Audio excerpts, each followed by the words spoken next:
Hi மக்களே, இன்றைக்கி நம்ம என்ன சமைக்க போகிறோம் வீடியோக்குள்ளே போய் பார்க்கலாம் வாங்க. தேங்காய், பூண்டு,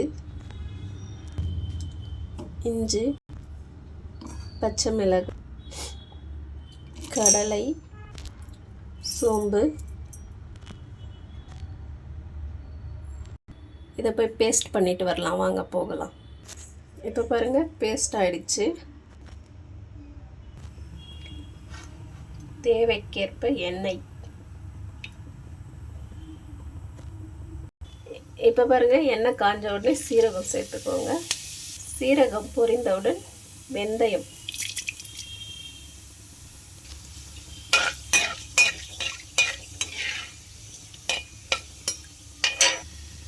வெங்காயம் கொஞ்சம் நறுக்கணும். வெங்காயம்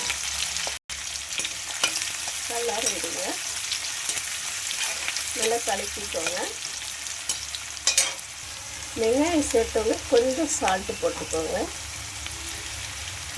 நல்லா கலக்கி விடுங்க.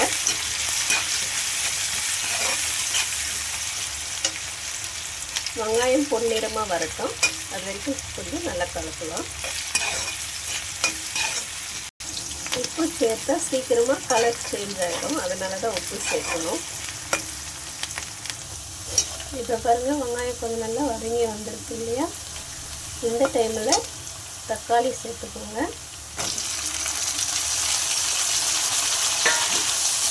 தக்காளியும் கொஞ்சம் நல்லா வதங்கட்டும். தக்காளி எப்படி வேணால் சேர்க்கலாம், பொடியாக தான் சேர்க்கணும்னு ஒன்றும் இல்லை. உங்களுக்கு எப்படி சொல்லணும் நீங்கள் அப்படி ஆட் பண்ணிக்கலாம்.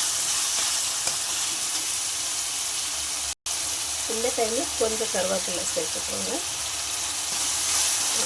நல்லா கலக்கி விடுங்க.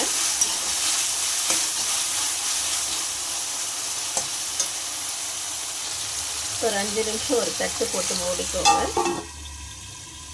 இந்த மாதிரி. இப்போ வாங்க போய் பார்க்கலாம். இப்போ பாருங்கள், தக்காளி நல்லா வெந்திருக்கு. இப்போ கலக்கிக்கோங்க.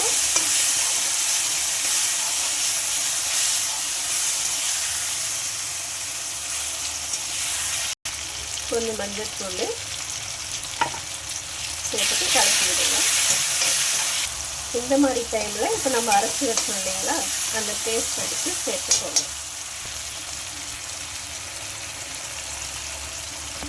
கொஞ்சமாக தண்ணி ஊற்றி கலக்கிட்டு ஊற்றிக்கோங்க. ஊற்றி இதை நல்லா கலக்கி விடுங்க.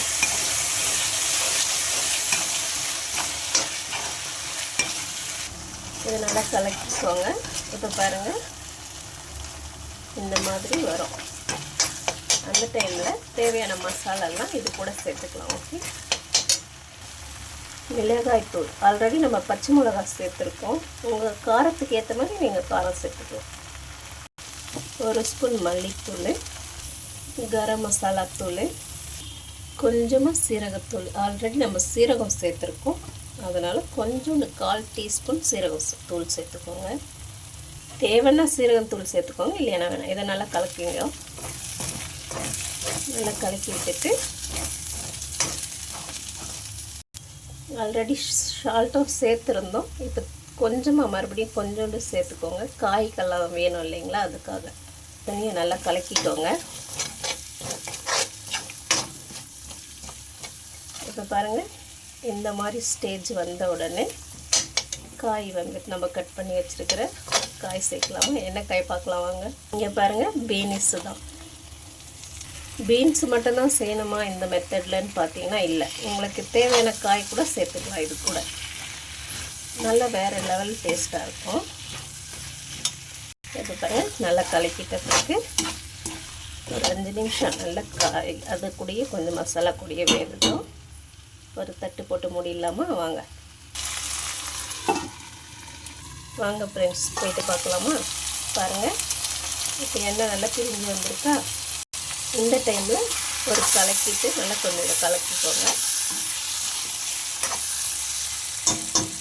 கலக்கி தண்ணி தேவையான அளவு தண்ணி ஊற்றிக்கோங்க.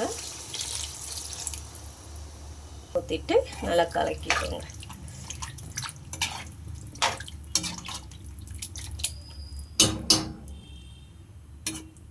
கலக்கி விட்டுட்டு இதை தட்டு போட்டு ஒரு 10-15 நிமிஷம் நம்ம மூடிட்டா காய் வெந்துடும். அதுக்கப்புறம் எப்படி வருதுன்னு நம்ம பார்க்கலாமா?